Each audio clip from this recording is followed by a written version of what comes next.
Magandang umaga sa inyong lahat mga idol. Update tayo sa Facebook. May balita na ngayon si kaibigan. Martes po ngayon mga idol, alas 9 ng umaga. Martes, may balita na tayo tungkol sa Facebook mga idol. Kung bakit ibaban. Sinabi ng ating kaibigan kung ano po ang dahilan at kung sino po ang nagplano nito. Nako, magugulat kayo mga idol. Kapag malaman po ninyo ito mga idol, huwag na po ninyong suportahan ito kasi nagpapasama lang lalo ito sa Pilipinas. Pakinggan ninyo si kaibigan ha. Nakuha ng ating kaibigan kung sino po ang mga nagplano na ibahan. Kasi gusto nila maitago po ang gagawin po nila doon sa Malacanang at sa Senado. At itago sa taong bayan ang mga kanilang ginagawang kasamaan. Ayaw po nila na mahayag sila. Piskot, oh kaibigan. Na talaga kaibigan. Ayusin mo kaibigan, baka po mapahamak tayo dito. Na ituro natin po ang mga nagpaplano sa pag-ban sa Facebook. Kaya pala mga idol, nais nilang iban. Siguro magbabayad siguro siya sa kay yung may-ari ng Facebook. Ano ba apelyido yan? Mahirap man basahin mga idol. Zuckerberg, tawag dyan. Si BBM at si Lisa mga idol nagplano. At yung mga kasamahan pa nila dito si Claire, sali po yan mga idol. Mas matindi itong ginagawa nila ngayon. Parang unti-unti na nilang ipadanas ang marsyalo sa tao Oh, mga idol, ito pala ang dahilan, no? Ibinabaling lang nila ang isyu sa mga estudyante na nagawa ng krimen, kaya ibaba nila ang Facebook dahil doon po daw nakukuha ang mga masasamang impluwensya sa social media. Hindi po yan mga idol katuturan, hindi po yan pasihan dyan mga idol, hindi po yan totoo na yan po ang dahilan kung bakit nila ibabaan ang Facebook. Kasi gusto nila maitago po ang mga masamang ginagawa po nila sa taong bayan.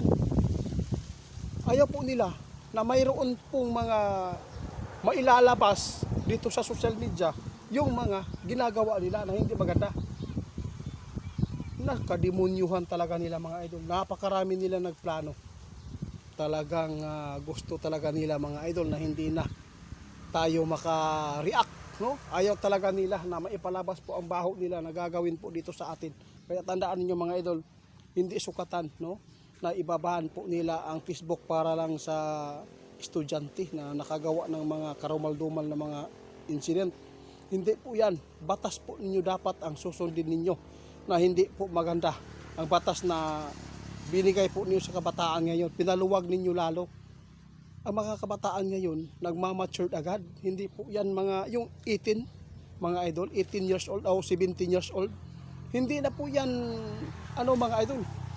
Kung ikumpara po natin noong 90s, ang edad po yan na dapat ngayon, yung 17 ngayon ng mga kabataan, no?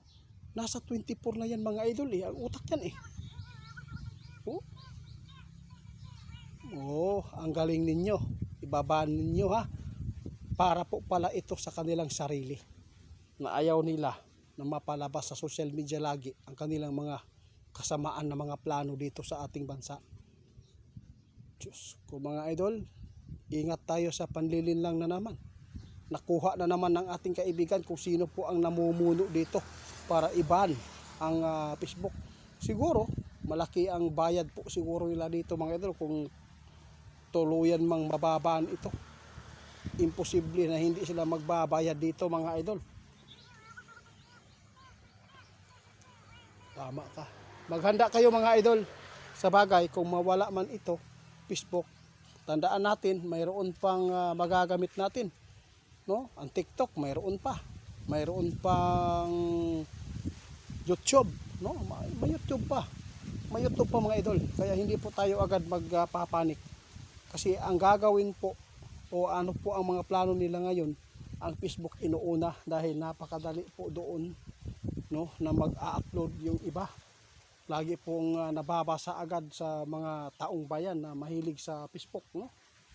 Nako po, ito pala ang plano nila mga idol. Hindi talaga totoo na dahilan ito sa mga bata. Inidahilan lang po nila para mayroon silang ipalusot na balita sa social media.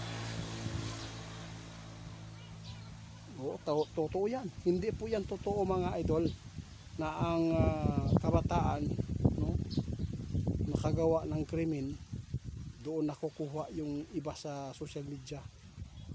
Nakukuha yan mga idol dahil yan sa pinapahintulutan nila ang mga sugal o online games. Dapat yung mga ganyan ibaban dapat yan. Hindi na pwede makalabas pa ang kanilang mga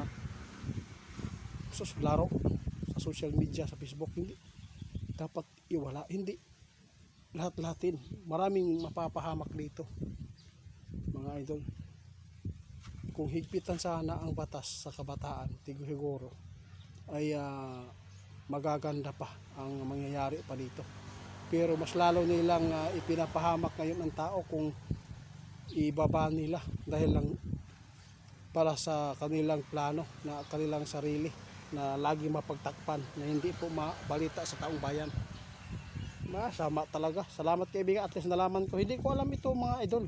Si kaibigan ang nagsabi ngayon na isa po dito ang nagplano, si Bibi at si Lisa pala. Lisa, no? At saka yung mga anak niya na sila Marcos, Sandro Marcos at saka si Claire Castro. Grabe, para maitago nila ang kanilang kalukuhan.